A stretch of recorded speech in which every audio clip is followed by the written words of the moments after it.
Pour mon trading de CFD, je veux une plateforme différente. Des graphiques personnalisables, une exécution rapide, des spreads serrés, avec un acteur reconnu présent en France. Trader différemment avec CMC Markets.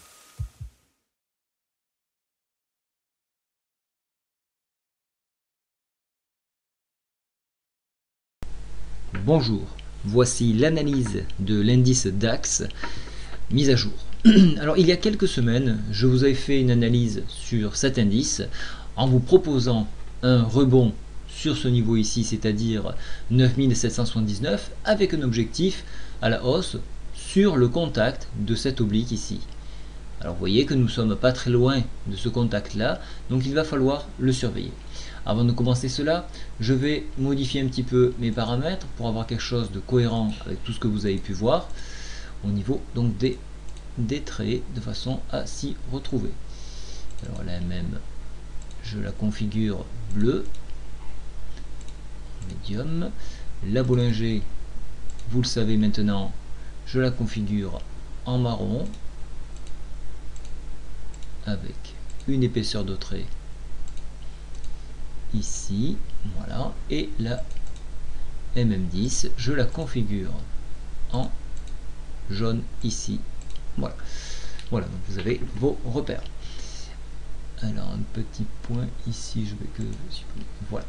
Voilà, c'est beaucoup plus clair. Alors comme vous pouvez le voir, la MM10 est en train de recouper à la hausse, la MM20, donc ça c'est un signal haussier.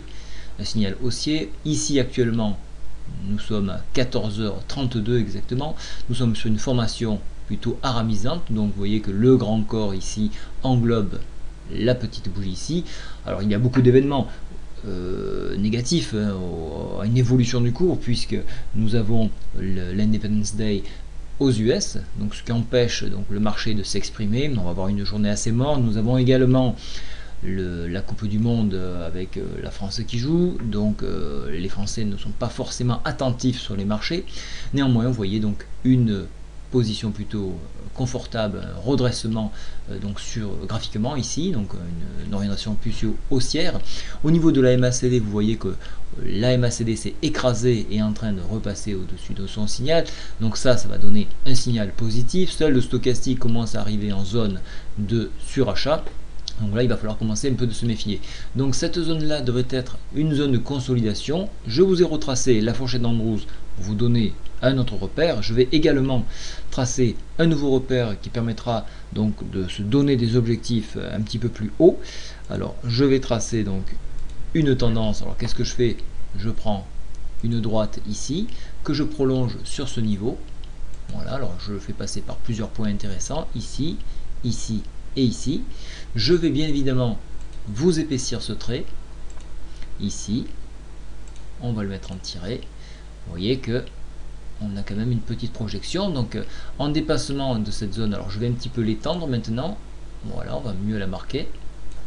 Vous avez des points étapes, donc ce point étape à 10 070, et si on franchit la médiane de la fourchette d'Andrews qui se trouve à peu près sur les mêmes niveaux, elle est 10 079, on pourrait atteindre les 10 183. Voilà un petit peu. Et par extension, encore une fois, on peut bien évidemment viser les 10 300. Mais attention, on ne parle pas de demain, on ne parle pas d'après-demain. C'est une projection un petit peu à moyen terme, voire long terme.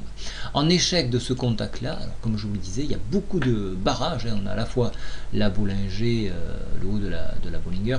Ici, on a à la fois donc cette oblique et cette médiane. Et en échec de ce niveau-là, là, effectivement, on reviendrait s'appuyer sur la MM10, puisque celle-ci est beaucoup plus rapide que la 20, et donc on devrait venir la chercher aux alentours donc des 9974.